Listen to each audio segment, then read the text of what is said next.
Welcome to my second training video. I'm Michael Lefevre. I'm a dad, a play therapist, and a parent coach. And I'm so happy that you chose to join me today. I'm really excited about this next video and what I have to share with you, with all of you today. Before I start, I just wanted to send a huge thank you out to everyone who posted a comment, sent me an email, and got some feedback from me one-on-one, who sent this on to their family and friends. It's so inspiring to me that we've created this community about this, just talking about this skill and about how we can transform our families. It was very heartfelt, and I really appreciate all of your comments and all of the time and effort you put into this. And I hope you really got something out of that last video. If you're here for the first time and you haven't watched the first video, please push pause on this video. It'll still be here. Go back and watch the first video. There's a link on this page. And these skills really build on one another, and you gotta get that first skill before you come on to the second skill. Last time we talked about acting out behavior and the big emotions that come when we start to feel threatened and our emotional brain and our amygdala starts to take over. We talked about how important it was for the first thing to do to really reflect back what the child is trying to say, both with their words and with their emotions and their actions. You're really mad or whatever it is that they're feeling. And how that can help calm down the amygdala so they can come back into their front brain and start to think rationally again. And that's where you really get an opportunity to change their behavior and connect with them and offer them a different pathway. I wanted to share something with you about a transformation that's happened in my life based on that skill that we talked about in the first video. Since I've done this, it's been about a year now, and it's not only transformed my parenting, it's transformed my whole life. It's actually increased my ability to empathize with my clients, with the parents that I work with the family and friends in my life, and most of all with my kids. Because no longer do I suddenly think he's trying to manipulate me, or he's just being difficult today. I think, oh, he's having a tough day and he's really scared or he's really upset. And how can I help him calm down so that he can get back into that flow? How can I work with him so that we have more peace in my family? And what I will tell you is, after using this skill for a year or so, it's literally rewired my brain. I think about these things. It's become an automatic skill for me, and that's what I have to. That's what the hope that I have for you. That if you can start to incorporate this into your daily parenting, it will have that effect on you as well, and you will feel more empowered, and you'll feel like you can handle more of these tantrums and meltdowns and acting out behavior because you'll have a better understanding of what's going on, and you'll have more tools for what to do with it. That's my hope for you. So today, we're going to talk about a slightly different thing. We're going to talk about power struggles. What are they? When do they arrive? What do they look like? And most importantly, what do we do about them? So, I want to start with a story, as I did last time, so to help you illustrate what I'm talking about when I'm talking about power struggles, although I'm sure most of you have an idea. So, my son, again, 4 years old, we're getting ready for bed. And it's time to brush teeth. I'm sure most of you can connect with this idea, right? Because kids, they don't really know why it's important to brush their teeth. They know that we tell them that it's important, and we make them do it. But do they really understand that they're going to get a cavity, or that they don't really have a concept of that yet, right? And so it's a situation where it's time for bed, and I say, "All right, Bugs, it's time to brush your teeth."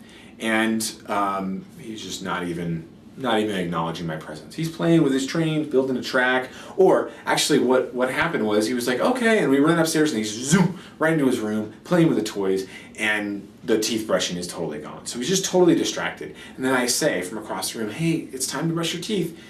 Totally ignores me.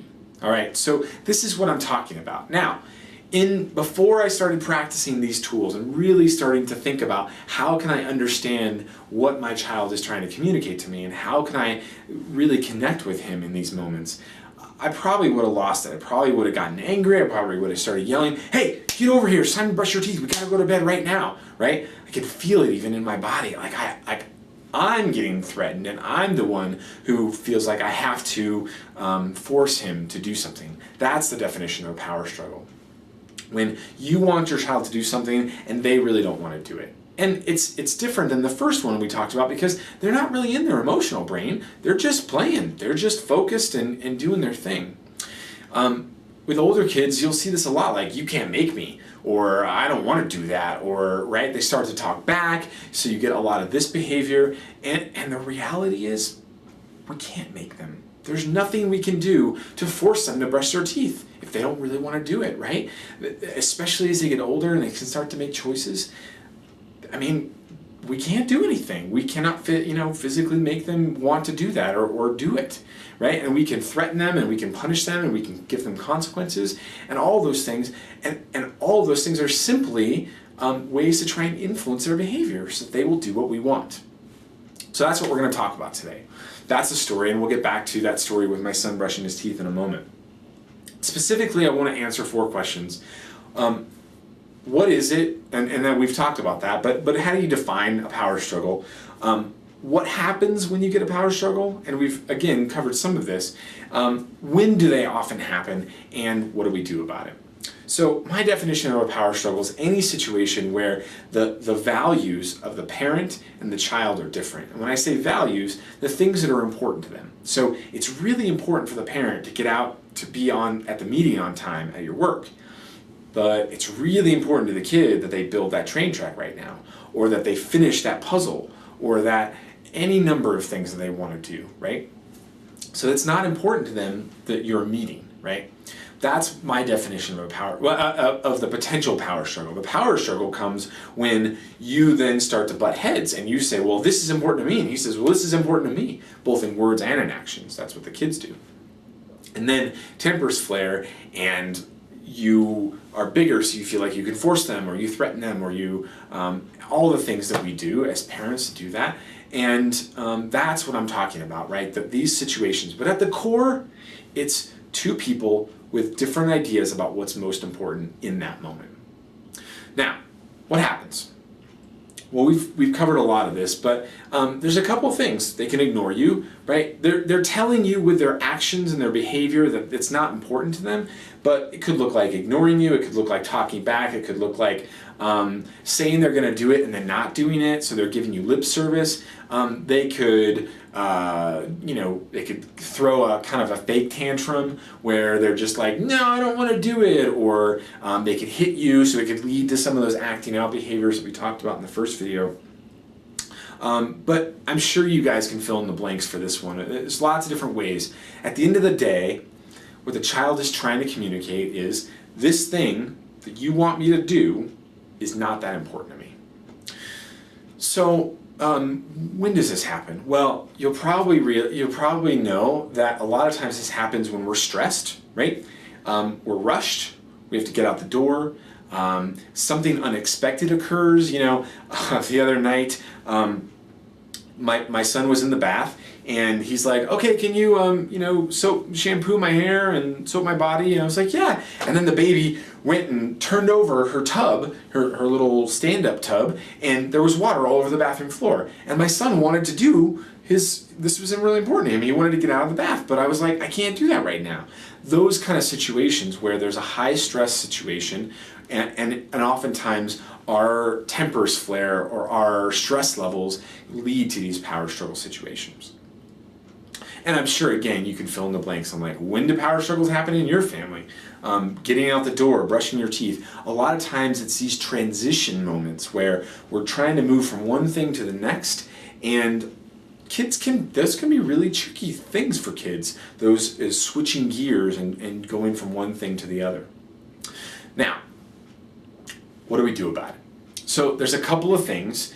I want to give you 3 tools for working with this in the moment. And then I want to give you one tool that's actually even more important, but you might not see the results right away. So the first tool that I want to offer you when you're starting to get into these power struggle situations where your child is communicating in one form or another that the thing you've asked them to do, not that important to them. The first thing is you have to get their attention. Now, a lot of times as parents we think that we can get their attention from across the room. Not true. They may look at us, it may look like we have their attention, but most of the time you'll discover that we really don't. And so what I counsel parents to do is walk over, make some sort of physical contact, touch a shoulder or a hand, and wait to talk until you have eye contact. If you don't have eye contact, you don't have their attention. They're still focusing on their game. They're still focusing on building that bridge or that train track. So that's the first thing. You have to get their attention. If you don't have their attention, it's going to make your emotion, your nervous system get more amped up because you're talking and it's not doing anything. They're ignoring you. Okay, so that's the first thing. The second thing is incorporate the skill that we introduced in video 1. So reflect back. Oh, you are building that train track right now, and you don't want to brush your teeth because that train track is really important, and you want to finish that 8. And it's really important to you that you're building that, and you love building your train tracks, and that's what you want to do right now. Okay, so before we offer guidance, we want to help our kids feel understood. That even if we're telling them that we want them to do something different, we still respect that they want to be doing this. That's what will help them feel more connected to us and be more willing to go along with what we're asking them to do. So that's the number 2 skill. The number 3 skill, and sometimes, a lot of times, that's all that it takes, right? My son, he feels a lot of connection with me, and so I'll say, oh, you don't want to brush your teeth, you want to play with trains. I totally get that. And all I'll have to say is like that sense of like, oh, I get you, right? And then he turns to me and he's like, oh, okay, I'm ready to brush my teeth. Sometimes that's all it takes. And then there's other times where it's not so simple, right? And you've tried reflecting and you've tried all your bag of tricks and they're still not right going along. So one of the other, my last tool that I will offer you today for the in the moment with the power struggles is link it to their values. What this means is if they like, my son's really into construction trucks, he's 4, but he's been obsessed about construction trucks for like 2 years. And so what I'll say is, oh, Bugs, it's time, and that's what I call him. I'm not going to use his name on the video, but that's my kind of pet name for him. So my apologies if you're like, you named him after Bugs Bunny? No, that's just my pet name for him. Oh, Bugs, guess what? The excavator, because he's really into construction vehicles, the excavator's bucket teeth are dirty and we have to clean them. And you can see it in his eyes. He turns around and he gets this big grin on his face and he's like excited now because he's doing something that he loves. And it just happens to be the thing that I'm asking him to do, right? That it's important to me. But now I'm putting it in a context and I'm speaking his language. And that can really help to bring him along as you're asking him to do something that he doesn't want to do.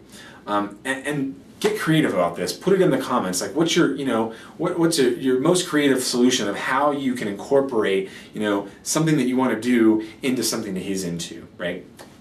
Maybe your older kid's into spies or ninjas or something like that, and so you have to be super quiet and get dressed and get out the door before the dog wakes up or, something like that. I don't know. Get creative, but some way of incorporating what's important to your kids into what you're asking them to do. So those are the 3 things. Get their attention, reflective listening, and link it to what's important to them. Now, those are all things that you can do in the moment, but there's actually another skill that will help completely eliminate this in the future, right? Now, sorry, I don't want to say completely eliminate because remember, we're dealing with brains that are still developing. But there's always going to be conflict when there's something that you're asking to do is not important to them.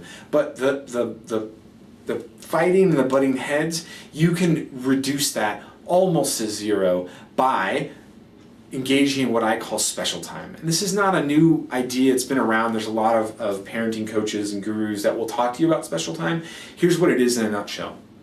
Take 15 minutes or 20 minutes, and if you're having a lot of trouble with this, do it daily, all right? And you won't have to do it daily forever, but for right now, do it daily. 15 minutes a day, and here's what you do. You turn off your cell phone, you turn off all distractions, and it's you and your child, one-on-one. If you have multiple kids, babysitter or the other parent takes that child, whatever you need to do to get one-on-one. Set a timer, call it something specific like special time or Johnny time or Susie time or whatever it is, and you let them know that for 15 minutes we're going to do whatever you want. whatever they want, whatever game they want to play. Basically, you're trying not to say no. And then at the end of that 15 minutes, we're going to go back to our regular day, right? So that, and your job during that 15 minutes is to completely be centered, focused, and present with your child. Now, why is this going to reduce power struggles? Because when you are giving them quality time, even if you are a busy parent and you can't give them the quantity of time that they want, right? You are building up in them a tank of connection. And remember how I said we can't actually make them do anything? The way that we get them to do that is by drawing on our connection. So if you're experiencing a lot of power struggles in your family, it's probably because your child feels disconnected to you, and you need to spend some time putting some more gas in that connection tank. And my guess is if you do that, you will find that these power struggles will dissipate. They will disappear because your child is okay following your lead because he feels like you're spending time with him and he's getting his tank full, or she's getting her tank full. So those are the 4 skills for dealing with power struggles. Now, a lot of times power struggles can be really connected to what I'm going to talk about in video 3, and this is, what do I do when I get my buttons pushed? Now, we're all here, and please don't think that because I'm up here doing a talk about how to work, skills for parenting, that please don't believe that I'm some sort of perfect parent, because I am not. I lose it, I yell, I do all the things that all parents do, because that's just what parenting is for most of us, right? We're busy, we've got lots of different priorities, and we wish that sometimes we can come back after a hard day and just sit on the couch, and that's exactly when they pile on top of you. And I've been there. So what we're going to talk about in video 3 is, what do we do when we get our buttons pushed? How do we prevent our buttons from being pushed? And then when we actually lose it at our kids, how do we repair? So that's what we're going to talk about in video 3. It's so important for parents because so many parents, I think, these days, especially in the Facebook age, right, where it's like we're getting the highlight reels from everyone's Facebook, and man, is that family really as perfect as they look like on the Facebook? Well, no, they're not. They're just showing you highlight reels. They're not showing you the bloopers, right? But in this age, we all internalize this and we go, man, I wish I could just be perfect. So what we're going to talk about next time is, how do you work with that? Because we all get our buttons pushed. How do you deal with that? And how do you recover when you actually do lose it? As always, I'm going to ask you for your comments because, like I said, the last time it was great reading your comments. I felt like I was really getting to know you guys as a community. So please leave your comments again at the bottom of the page. Tell me, what did you think? What do you think of these skills that I'm offering? What do you think of my definitions of power struggles? And try these things out tonight. Try out special time tonight. It's only 15 minutes out of your day, and it's kind of like taking your vitamins, right? It's not a magic pill where you're suddenly going to feel better, but over time, it's going to transform your parenting. It's going to transform your family. So, as always, send me an email if you have any questions, and if you found something of value in this video today, please pass it along to someone who you think might also get similar value out of it. Thank you again for spending your time with me, and I'll see you in a couple days for video number 3. Take care.